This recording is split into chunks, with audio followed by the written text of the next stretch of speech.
Okay, 3, 2, 1.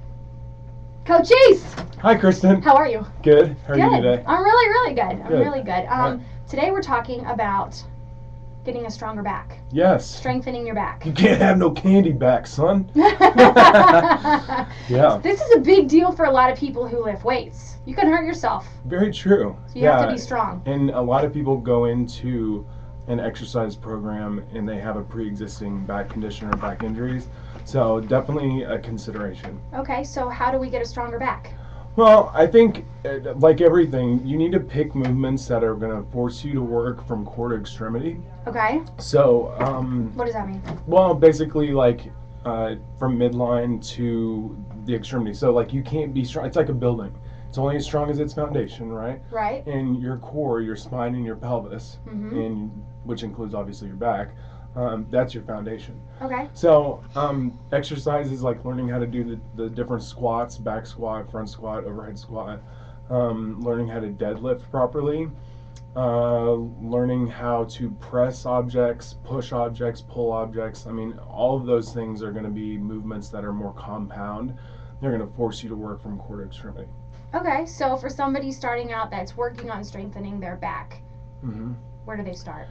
I would start without using weights. Okay. Yeah, I think a lot of times the philosophy is like, you know, I need to get in there and throw a bunch of weight around to get stronger. But the reality is, first off, flexibility is huge. Okay. So your hamstrings connect on your pelvis, and then also your hip flexors connect on your back. So they can play sometimes a bit of a tug of war over your hips and your back, and they can create a lot of issues if you don't have good flexibility. So it's certainly a part of fitness that gets overlooked a lot of times. So got to go into it with good flexibility. But then as far as just actual exercises, you know, like I've said before, there's tons of content out there on learning how to squat properly, learning how to do lunges, just learning like basic body weight movements, push-ups, pull-ups, sit-ups, squats. Those are great movements. Once you start progressing to using weights, dumbbells, barbells, learning how to deadlift, kettlebell swing, push press, all those movements are really, really good. Okay, if you could pick one thing to do to strengthen your back, what would it be? Deadlift. A deadlift. Hands down.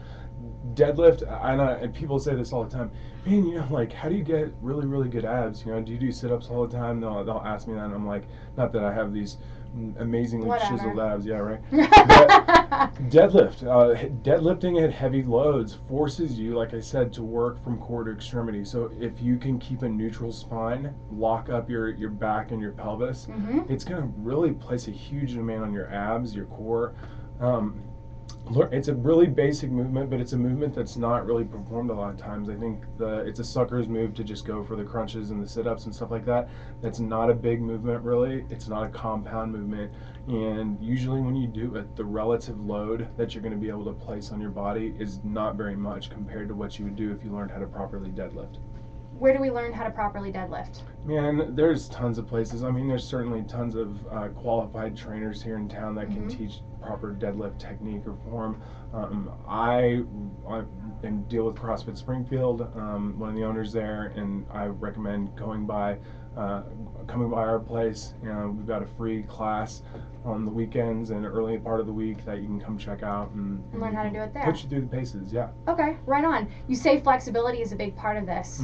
Best way to get flexible. Man, we're not 18 honestly, anymore. Right, I know. I mean, you have to be intentional about it. You have to take the time to work on it. But honestly, yoga.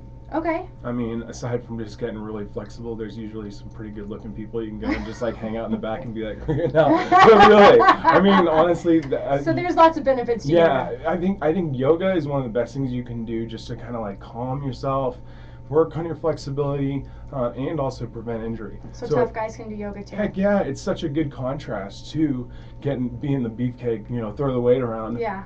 It is really a good contrast. Okay, cool. So get flexible, maybe try yoga, and if you want to strengthen your back, learn some of those movements. You said like a squat, lunge, push-ups, things like that correctly, but deadlift is the key to a stronger back. Heck yeah, don't have no candy back. You gotta pick up some weight, son. What's a candy back?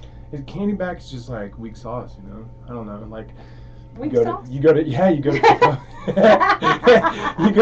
up. you go to like pick up something and your back just kind of rounds out. That's what we call a candy back. No candy back, son. Mm-mm. Awesome. Cochise, thanks for coming in today. Kristen. You can check out his blog. Just go to q1021.fm, click on the Kristen Show, and ask Cochise. We'll directly link you there. Have a good day. See ya.